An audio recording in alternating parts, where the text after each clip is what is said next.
If the Supreme Court rules against you on these tariffs, is the administration prepared to offer rebates? Well, I mean, there's no be prepared. If the court says it, we'd have to do it. India is a proudly independent nation and civilization, and you have to treat it like that. पर पहली बार खुलकर बोला America का वित्त मंत्रालय, अगर supreme court ने Trump tariff के खिलाफ फैसला दिया तो सरकार को अरबों डॉलर का रिफंड करना पड़ेगा, यानी पूरा खजाना हिल सकता है.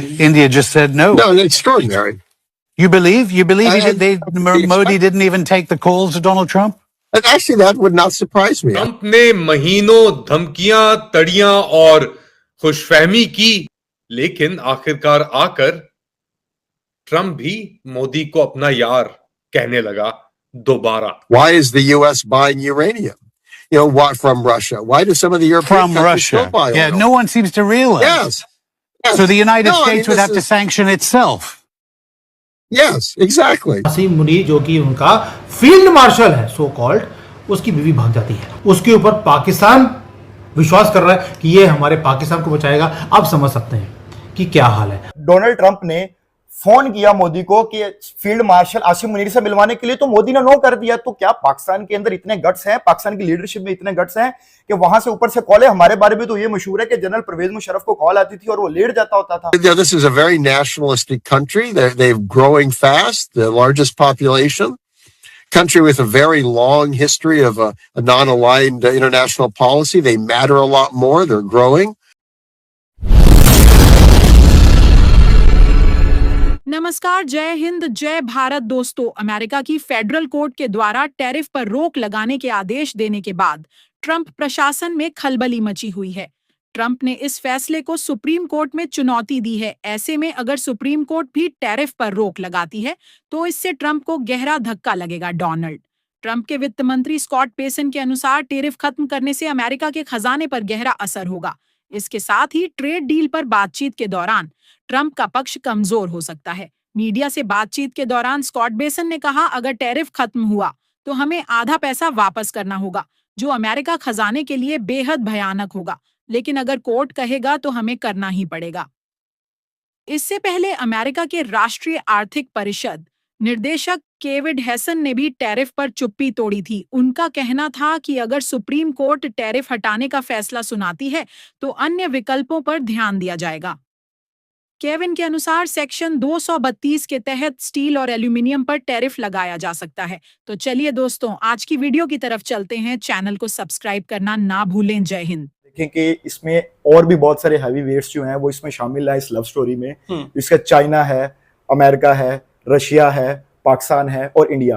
पाकिस्तान का तो रोल बहुत कम है, लेकिन जो मेन हैवी वेट्स हैं वो हमारे जो 4 लार्जेस्ट इकोनॉमी हैं जैसे, और बेसिकली इंडिया जो रोल प्ले कर रहा है वो $4.2 ट्रिलियन की उनकी इकोनॉमी है, लेकिन वो बड़ा ही क्रूशियल रोल प्ले कर रहा है. जैसे अक्सर हम क्रिकेट में देखते हैं कि कुछ टीमें ऐसी होती हैं जो खुद तो नहीं जीत रही होती, लेकिन वो दूसरे को जितवाने के लिए बहुत अहम किरदार अदा करती है. मैं समझता हूँ इंडिया इस टाइम उस किरदार के ऊपर है. इंडिया जिस ब्लॉक में भी चला जाता है, अब आप देखें कि चाइना, रशिया अगर एक ब्लॉक में इस इंडिया को साथ लेके चले जाते हैं तो अमेरिका जो है वो कहीं ना कहीं सोचने पे ये मजबूर होगा, क्योंकि अमेरिका के पास भी ऑप्शंस बहुत कम है. क्योंकि वेस्टर्न और साथ चाइना और रशिया को साथ में आपस में लेके चलना बहुत मुश्किल है उनके लिए. क्योंकि आप देखिए रशिया ऑलरेडी यूक्रेन की वॉर के अंदर जा चुका है और सदर डोनाल्ड ट्रंप के बार बार कहने के बावजूद उस जंग को नहीं रुकवाया पाया, और इतना संगीन जंग फैल चुकी है कि उनके कैपिटल तक जा चुकी है. इसका मतलब है कि अमेरिका अपनी वो वाली साख पहले की निस्बत खो चुका है. इंडिया के जो अलायंसेस हैं, इंडिया क्वाड में भी शामिल है जिसके अंदर ऑस्ट्रेलिया, जापान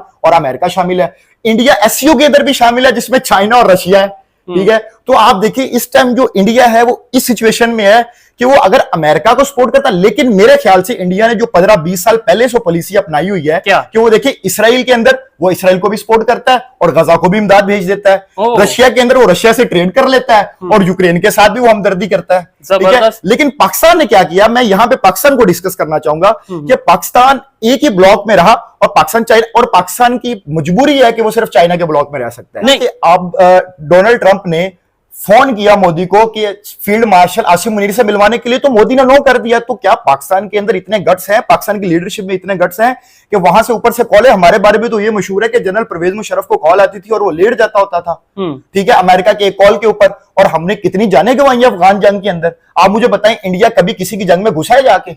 आप मुझे कोई एक जंग, कोई एक ऐसा वाकया बता दें। लेकिन ये कि हम अब पास्ट से, अपने माजी से पास्ट काफी से कुछ हमने- सीख चुके हैं। इस टाइम जो पाकिस्तान की मौजूदा लीडरशिप है, चाहे वो मिलिट्री क्यादत है, चाहे वो सियासी क्यादत है, मेरे ख्याल से एक तो वो यूनाइटेड है, जो मेरी ऑब्जर्वेशन है, और कुछ ना कुछ एफर्ट कर रही है बेहतरी के लिए। और हमारी जो इस टाइम फॉरेन डिप्लोमेसी है, जो हम आज से साल, 2 साल, 3 साल पहले कहते थे इंडिया को देखें, या दुनिया के वो कंट्रीज जो अपने रिलेशंस बेहतर कर रहे हैं, ट्रेड दुनिया की दूसरी कंट्रीज के साथ बेहतर कर रहे हैं, उन्हें देखें वो कैसे उनके फॉरेन मिनिस्टर या उनके मिनिस्टर जाते हैं, मुख्तलिफ कंट्रीज का विजिट करते हैं और वहां पे जाके अपनी इन्वेस्टमेंट या तो करते हैं या उनकी इन्वेस्टमेंट लाते हैं। अब सेम सिचुएशन हमें पाकिस्तान के सीन में भी नजर आ रही है। क्या आप इसे एग्री करते हैं? अच्छा, मैं आपके इस बात का जवाब बिल्कुल देता हूं और बड़ी तफसील से दूंगा, लेकिन मैं ये अपने नाजरीन को ये बताना चाहता हूं कि अगर कोई इस गलत फहमी में है कि कल को 2, 4 साल बाद, 5 साल बाद यूएस को चाइना टेक ओवर कर लेगा, तो ये हम सबकी खाम ख्याली है। अच्छा। क्योंकि आप देखिए $28 ट्रिलियन की उनकी इकोनॉमी है और चाइना $20 ट्रिलियन पे है। लेकिन एक बात जो गौर करने वाली है, वो चाइना ने 1 अरब प्लस उनकी पॉपुलेशन है, उसकी इतनी जीडीपी है, लेकिन अमेरिका की 35 करोड़ के साथ इतनी जीडीपी है। तो उसके बाद 750 प्लस उसके अड्डे हैं, फौजी अड्डे, जिससे वो पूरी दुनिया को कंट्रोल कर रहा है। $950 बिलियन उनका बजट है, जो कि चाइना से 4 टाइम्स से ज्यादा है। और अगर हम पाकिस्तान और इंडिया के डिफेंस बजट की कंपैरिजन करें, तो पाकिस्तान का जो इंडिया का डिफेंस बजट है वो हमसे 8 गुना ज्यादा है। ठीक है, तो अब दुनिया इस नतीजे तक पहुंच गई है कि जो ट्रेड वार, अब ना तो चाइना अमेरिका को छोड़ सकता है, क्योंकि रशिया जो है वो मैक्सिमम जो अपने हथियार लेता है इंडिया, वो रशिया से लेता है। ठीक है, और रशिया के ऊपर सैंक्शंस लगाई हुई है अमेरिका ने। और अब रशिया के पास तो ऑप्शन ही नहीं बचा सिवाय चाइना को अपने साथ चलाने के अलावा। और चाइना और रशिया के दरमियान पिछले साल $240 बिलियन की ट्रेड हुई आपस में। लेकिन आपको लगता है कि इंडिया को कोई फर्क पड़ेगा कि रशिया पर सैंक्शंस हैं, जिसकी वजह से वो मजीद ट्रेड ना करे? क्योंकि अमेरिका के प्रेसिडेंट ने भी रिसेंटली एक ट्वीट की अपने सोशल मीडिया पर, उन्होंने ये स्टेटमेंट दी कि भाई मुझे अफसोस है कि इंडिया रशिया से ट्रेड कर रहा है और बड़ी तादाद में ट्रेड कर रहा है, मुझे इस चीज का अफसोस है। लेकिन इंडिया को असर नहीं पड़ रहा। उनकी तो क्लियर फॉरेन पॉलिसी है, उन्होंने कहा जहां से फायदा मिलेगा, जिस कंट्री से मिलेगा फायदा, अपने कंट्री के लिए, लोगों के लिए करेंगे और हम ट्रेड करेंगे। और मैं अपनी ऑडियंस को यह भी बताना चाहूंगा, ये जो टैरिफ अमेरिकी सदर डोनाल्ड ट्रंप बार बार लोगों पे लगा रहा है, ये लॉन्ग टर्म के लिए कभी भी नहीं होता। मैं आपको मिसाल देता हूं, जैसे पाकिस्तान के ऊपर उसने 19% टैरिफ इंपोज किया है।